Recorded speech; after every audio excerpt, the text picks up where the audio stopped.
Federal Drive is presented by GEHA, Government Employees Health Association, proudly providing health and dental benefits to federal employees and their families. Visit GEHA.com. Nearly 25 million Americans renew a passport every year. They want that process to be simple and fast. And it wasn't. Until after many attempts, the State Department finally developed and deployed a new online system that works. Here with the details of what it took to roll out the new process and earn a 2025 Service to America Medal is the Acting Principal Deputy Assistant Secretary for Consular Affairs, Matt Pierce. Mr. Pierce, thank you so much for joining me. Thank you, Terry. Happy to be here. Well, let's start at the beginning. What inspired you and your team to take on the challenge of modernizing the passport renewal process? So the passport renewal process, it's been largely the same for really the last 50 years. I mean, customers send in their old passport, fill out a paper form, send in a check. And I think there was broad recognition, both from my team and from our engagement with focus groups, stakeholders, et cetera, that we needed to modernize that process, that the expectations of Americans had really changed over time. And we needed to deliver a secure, timely service. And most customers do their transactions online these days. We're in the age of Amazon and other things. And so I think we collectively realized it was time to move forward on this. So the consular office had tried this many times before and been unsuccessful. What was different about your approach this time? Yeah, so, in the last 10 or so years, we had some attempts to modernize. And I think what made this most recent attempt successful is the engagement of the users of the system within passport services. So those adjudicators who actually handle the applications, they were involved in the design efforts.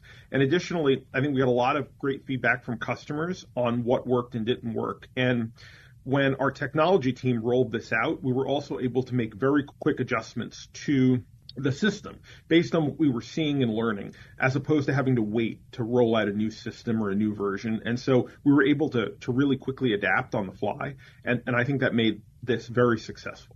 What was the most surprising feedback you got as you went through that design process, both from your in-house staff and also from the customers?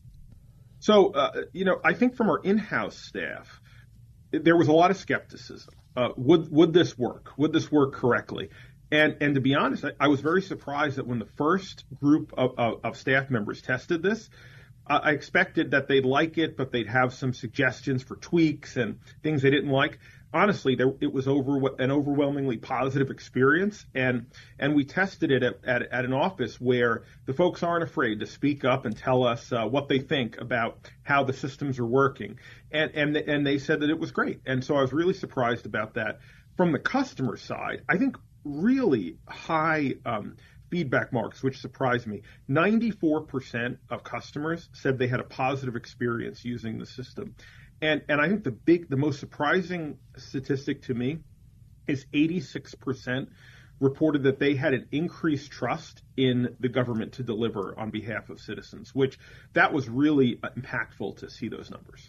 We've made the case many times that when government performs, citizens trust it more. So this is a great example of that. One of the challenges that I know you faced was simply volume. You used to process about 2 million applications a year. Now you're close to 25 million applications a year. How did you design for that kind of throughput?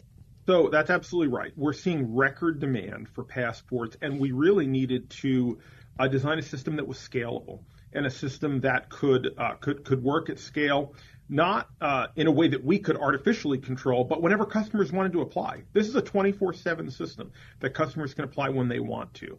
And so we had to make sure and test it to see that at scale, when we're doing 70, 100,000 of these a week or more, that the system would operate without downtime, without interruption. So that was a huge focus of ours, to make sure we can get this work through at volume. And at this point, almost half of our renewals are done through the online system, which is a really a big number for us. I'm speaking with Matt Pierce. He's the Acting Principal Deputy Assistant Secretary for Consular Affairs. So as you were doing this design, again, we've talked about people's comfort level with things like Amazon, where they just release all that information and get instant service in the back.